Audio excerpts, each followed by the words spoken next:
Tweet सामने आया मरियम औरंगजेब की जानिब से कि गवर्नरशिप के हवाले से और इस तरह की डिजिग्नेशन की बातें हुई, लेकिन जाते जाते इस इजलास के बाद खालिद मकबूल सिद्दीकी का कहना था कि हमारी इस हवाले से सियासी गठजोड़ के हवाले से कोई बात नहीं हुई। नहीं, मेरा ख्याल है ऐसा नहीं है। ज़ाहिर बात है वो हाल चाल पूछने के लिए तो नहीं मिल रहे, वो मुलाकात जो है वो उसके बगैर भी जो है वो कर सकते हैं। बिल्कुल। तो मेरा ख्याल है इस पे लाजमी कुछ अंडरस्टैंडिंग तो MKM की और मुस्लिम लीग नून की पहले से है, लेकिन कुछ अंडरस्टैंडिंग जो है वो अभी उसके लिए मुलाकातें की जा रही हैं। बुनियादी तौर पर जब भी कोई ऐसे सियासी मामलात होते हैं, सीट एडजस्टमेंट होती है या सियासी अलाइनमेंट होती है, तो उसमें एक तो पहले जो है वो आपके बड़ा कुछ जो है वो रफ सा आपके सामने जो है वो एक ड्राफ्ट होता है जो भी आपके मामलात होते हैं, लेकिन अब क्योंकि नंबर्स आ चुके हैं, अब हर एक को पता है कि वो कितने पानी में खड़ा है, तो इसलिए वो अपनी बारगेनिंग पोजीशन जो है वो उसको रीनिगोशिएट करते हैं। मेरा ख्याल है MKM अभी काफ़ी बेहतर पोजीशन में है। MKM अगर तहरीक इंसाफ के भी आप जो नंबर हैं वो उनको काउंट करें तो चौथी बड़ी पार्टी जो है वो इस वक्त पार्लिमानी पार्टी वो मुत्तहदा कौमी मूवमेंट है, और मुस्लिम लीग नून को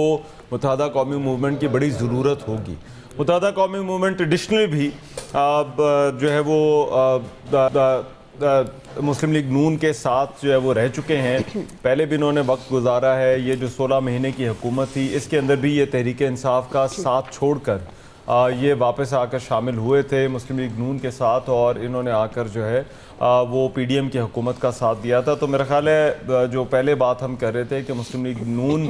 के साथ ये पार्टियां चलेंगी, जिनमें मुत्तहदा कौमी मूवमेंट भी शामिल है, जिसके अंदर जमीयत उलमा इस्लाम भी शामिल है, IPP शामिल है। IPP वाले तो आप देखिए वो ओन चौधरी और जहांगीर तरीन मुख्तलिफ प्रेस कॉन्फ्रेंसेस में ज़िक्र करते रहे हैं, वो मियाँ नवाज़ शरीफ को जो है वो अपना लीडर और वज़ीर आज़म जो है वो कहते रहें, और वो कहते रहें कि ये आकर मसाइल हल करेंगे। तो मेरा ख्याल है ये जो अलाइनमेंट है अब ये थोड़ी सी ज़रा आपको अभी क्लियर नज़र आती है। अलबत्ता कुछ उसमें फ़ाइनल जो वो करेंगे वो अभी इन मुलाकातों के अंदर जो है वो उनकी बात होगी, लेकिन ये एक अलाइंस है जो हमारे सामने आ रहा है और यही वज़ीर आज़म के इंतखाब की तरफ आगे बढ़ेगा। सही। मैं मुज़म्मिल आपकी जानिब आऊँगी। हम जब पीपल्स पार्टी की अगर बात करें तो बिलावल अपनी तकरीरों में कहते रहे कि जो बूढ़ों की सियासत है अब उसको ज़रा पीछे करके कोई नौजवान है उनको मौका देना चाहिए। फिर जिस तरह की उन्होंने अपनी तकरीरें रखी थी और उन्होंने कहा था कि हम चौथी बार मौका नहीं देंगे, लेकिन अब जो सूरत हाल पैदा हो रही है बिलावल की जानिब अगर उनकी खास तौर पर बात की जाए तो क्या लगता है किस तरह से वो दोबारा से बैठते हैं, तो क्या माइंडसेट होगा उनका और क्या अपनी जो है वो बात पॉइंट्स हो सकते हैं कि इसके बाद हम लोग बैठने को तैयार होंगे? देखिए, इसमें एक इलेक्शन से पहले का सिनेरियो होता है और एक जब वोट हो जाता है उसके बाद का होता है। जिस तरह PTI का क्लेम टू पावर 2013 में ये था कि नए चेहरों की पॉलिटिक्स करनी है, तो वो बिल्कुल यही एजेंडा था कि पॉलिटिक्स की मेन स्ट्रीम के अंदर कोई इलेक्टेबल्स नहीं होने चाहिए, वो चेहरे ना हों जिनको मुख्तलिफ पार्टीज ट्राई कर चुकी हैं। 13 का इलेक्शन वो हारे, लेसन लर्न किया और बाद में उन्हीं सब लोगों को एक्सेप्ट करना शुरू कर दिया जो कि पिछले 20-30 साल से पाकिस्तान की मेन स्ट्रीम पॉलिटिक्स में दिखाई दे रहे हैं, और इलेक्टेबल्स का एक समुंदर जो है वो PTI ने अपने अंदर समो लिया उसको। तो इलेक्शन से पहले का आइडियलिज़म और पोस्ट इलेक्शन रियलिज़म में बहुत फ़र्क होता है। तो बिलावल साहब ने भी अपनी टोन से ये वाज़ह कर दिया है, कल हमने भी उनसे बात की कि जो इलेक्शन से पहले बात हो रही थी वो अब जो है वो पुरानी फिल्म थी, अब नई फिल्म लगाने की बारी आ चुकी है। तो जो पॉलिटिकल फ़िलासफ़ी है पीपल्स पार्टी की, अगर लेस से हाइपोथेटिकली हम ये अज्यूम भी कर लें कि वो चले जाएंगे इंडिपेंडेंट्स के साथ, जो PTI बैक्ड इंडिपेंडेंट्स हैं,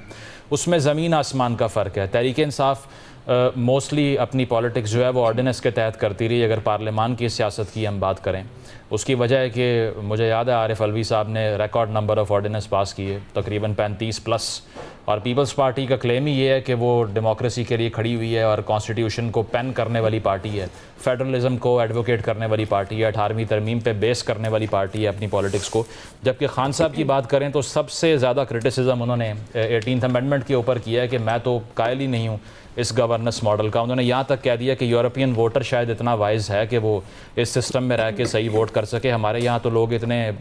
दानिशमंद का है ही नहीं, उनसे दानिशमंदी की एक्सपेक्टेशन। लेकिन उसके बावजूद ان کے مینیفیسٹو کے اندر بھی ڈائریکٹ الیکشن کا لکھا ہوا تھا, 4 سال کے پی ایم کی وہ بات کر رہے ہیں. تو مجھے نہیں پتا کہ بلاول صاحب اتنا بڑا کمپرومائز کر کے پھر کیا ایکسپیکٹ کر سکتے ہیں. یا تو پھر وہی چلے گا کہ ایک پول بنا لیا جائے گا پارٹی کے اندر, بلاول صاحب تنقید کرتے رہیں گے, زرداری صاحب کہتے رہیں گے ٹھیک ہے کام جاری رکھیے آپ. تو یہی چیز ہے کہ بلاول صاحب کو ان دی آئی آف دا پیپل ویزیبل جو ان کا ایک پولیٹیکل سٹائل ہے اس میں اپنے آپ کو ڈسٹنس رکھنا پڑے گا ایسی کولیشن گورنمنٹ سے, اگر وہ اپنا پولیٹیکل فیوچر سیو کرنا چاہتے ہیں. اگر وہ کھلے عام ڈیفینڈ کرنا شروع ہو گئے شہباز شریف صاحب کی یا نواز شریف صاحب کی پرائم منسٹرشپ کو, تو پھر وہ ایکسپیکٹ نہ کریں کہ لانگر رن میں ان کے لیے کوئی بہت زیادہ سمپتیز ہوں گی پاکستان کے عوام کی. صحیح. فیصل حسین صاحب آپ کی جانب آؤں گی. اگر ہم اتحاد کی بات کرتے ہیں نون لیگ سے, وہ باتیں ہو رہی ہیں, پیپلز پارٹی کی مین قیادت جو ہے وہ تو بات کرے گی, لیکن اتحاد ہونا چاہیے اس کے حوالے سے اگر پیپلز پارٹی کے اندر کی بات کی جائے, خورشید شاہ کی جانب سے ان کا یہ بیان تھا کہ وہ اتنے رضامندی انہوں نے ظاہر نہیں کی کہ نون لیگ کے ساتھ بیٹھنا چاہیے. تو اندر کے کیا معاملات ہیں اس وقت پیپلز پارٹی کے؟ دیکھیں الیکشن ہو گیا, اچھا ہوا برا ہوا کیسا ہوا اس بحث کو چھوڑ دیں. پاکستان کو جو ہے ہمیں سب سے مقدس اور سب سے آگے رکھنا ہے کہ یہ ملک ہے تو ہم سب ہیں, یہ ملک ہے تو ہماری چودراہٹ ہے, یہ ملک ہے تو ہماری سیاست ہے. اس سے زیادہ مقدس چیز ہمارے لیے کوئی نہیں ہونی چاہیے. اب سب اس بات پہ متفق ہے کہ عمران خان میں سے زیادہ انا شاہ اس ملک میں کسی سیاستدان کی نہیں ہوگی. چلے ٹھیک مان لیا, حقیقت بھی کسی حد تک درست بات بھی ہے کہ انا کے معاملے میں عمران خان جو ہے وہ سب سے آگے ہیں. اگر اس ملک کو بچانا ہے تو اس بات پہ بھی سب متفق ہیں کہ ایک ٹیبل پہ بیٹھنا پڑے گا. اس وقت ملک کے معاشی بحران کا حل جو ہے وہ ایک ٹیبل سے نکل سکتا ہے, وہ جنگ سے نہیں نکل سکتا, آپس میں اختلافات سے نہیں نکل سکتا, ایک دوسرے کو نیچا دکھانے سے نہیں نکل سکتا. تو ٹھیک ہے, تو آپ بڑے بول کا مظاہرہ کیجئے, عمران خان میں انا ہے, ٹھیک ہے, آپ لوگوں میں تو انا نہیں ہے نا, چلے جائیے آپ اڈیالہ اور بولے آئے بیٹھے سب بیٹھ کے بات کرتے ہیں کہ پاکستان ہم سب کے لیے جو ہے نا وہ اولیت رکھتا ہے. اس پاکستان کی خاطر آپ چلے جائیں اڈیالہ, ساری سیاستدان ساری سیاسی لیڈرشپ ملک کی سارے اختلافات کو ایک طرف رکھے اور چلے جائے اور وہاں بیٹھ کے جو ہے ایک فارمولہ بنا لیں. یہ فارمولہ حکومت بنانے کے لیے نہیں ہو, یہ فارمولہ پاکستان کو بچانے کے لیے ہو, یہ فارمولہ پاکستان کو معاشی مسائل سے بچانے کے لیے ہو. اور وہاں سے جب تک نہیں نکلے, جب تک آپ جو ہے وہ چارٹر آف اس کا جو معیشت کہتے ہیں اس کو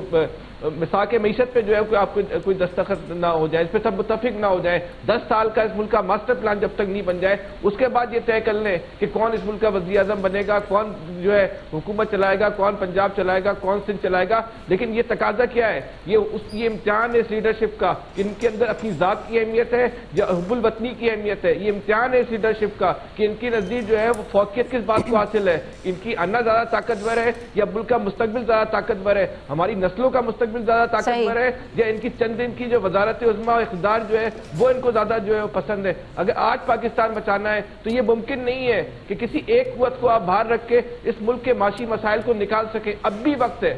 اب بھی وقت ہے, ہر آدمی اپنی انا کے جو ہے وہ بت کو گرا کے جاؤ, بیٹھو, مل کے گلے لگاؤ ایک دوسرے کو, جو ہو گیا آگے بڑھو, پاکستان کو بچاؤ, نسلوں کو بچاؤ, اس کے علاوہ دوسرا کوئی حل نہیں ہے. بالکل, ملک کے لیے سب سے آگے جو ہے